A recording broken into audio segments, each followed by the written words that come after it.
नमस्कार, मैं रवीश कुमार। क्या आपने सुना वह जबरदस्त धमाका जिसने देश की राजनीति में भूचाल ला दिया है? ऐसा भूचाल जो शायद कई दशकों में भी नहीं देखा गया।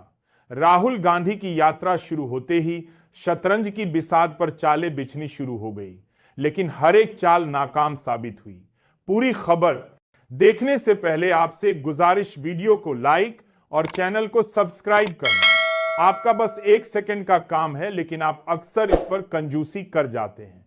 खैर, बात सत्ता के उन सबसे बड़े नामों की करते हैं जिन्हें कभी अछूत समझा जाता था, लेकिन अब वही सलाखों के पीछे नजर आ रहे हैं।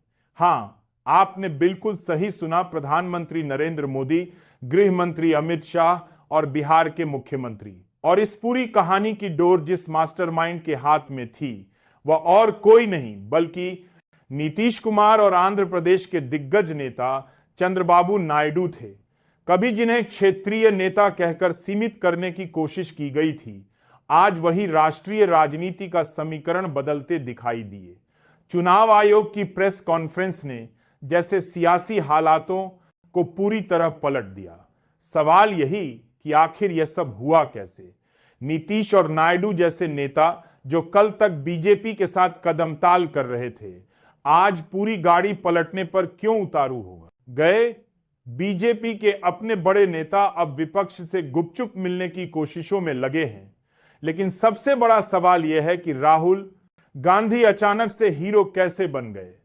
कहानी शुरू होती है एक गुप्त मीटिंग से। कमरे में इंडिया अलायंस के तमाम बड़े नेता मौजूद थे। बाहर मीडिया को भनक तक नहीं, और अंदर टेबल पर रखी फाइलों और नोट्स में बीजेपी के खिलाफ अब तक की सबसे बड़ी कार्यवाही का नक्शा खींचा जा रहा था। नीतीश कुमार गंभीर मुद्रा में बैठे थे, लेकिन उनकी आंखों में चमक साफ दिखाई दे रही थी। उनके बीजेपी के देश में अबरदेश में बरी करने के समय साथ बैठे चंद्रबाबू नायडू लगातार नोट्स बना रहे थे, और सामने राहुल गांधी पूरे ध्यान से सब कुछ सुनते हुए हल्की मुस्कान लिए बैठे थे।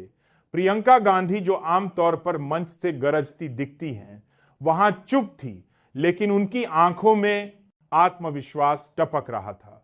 तभी नीतीश कुमार ने वह मोटी फाइल खोली जिसमें सालों से दबे पड़े घोटालों, सत्ता के दुरुपयोग, चुनावी फंडिंग की गड़बड़ियों और संवैधानिक संस्थाओं पर दबाव के पूरे सबूत थे। यह फाइल सिर्फ कागज का पुलिंदा नहीं थी, बल्कि उस सुनामी की नींव थी जो बीजेपी की जड़ों को हिलाने वाली थी। चंद्रबाबू नायडू ने ठहराव भरी आवाजा में कहा, अब वक्त आग बढ़िया का 12 दिना मची।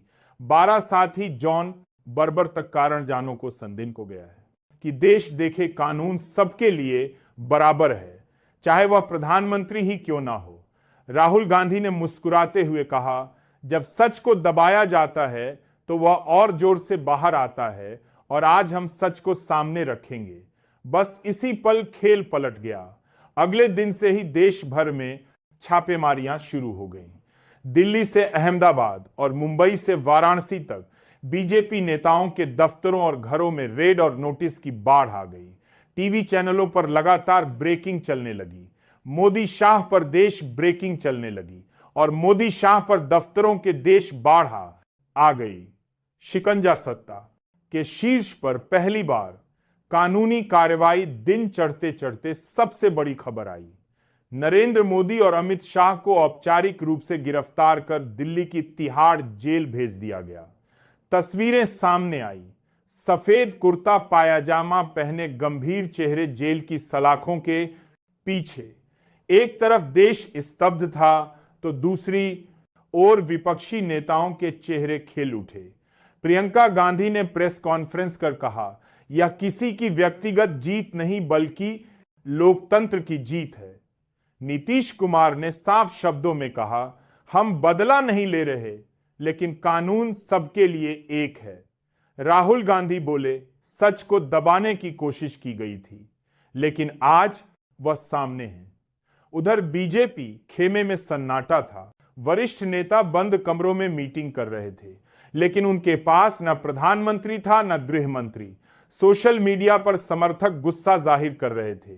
12 साहब पर 12 जिन्ना की मंत्री है, लेकिन विपक्ष का नैरेटिव इतना मजबूत था कि पलटना नामुमकिन लगा गया रहा था।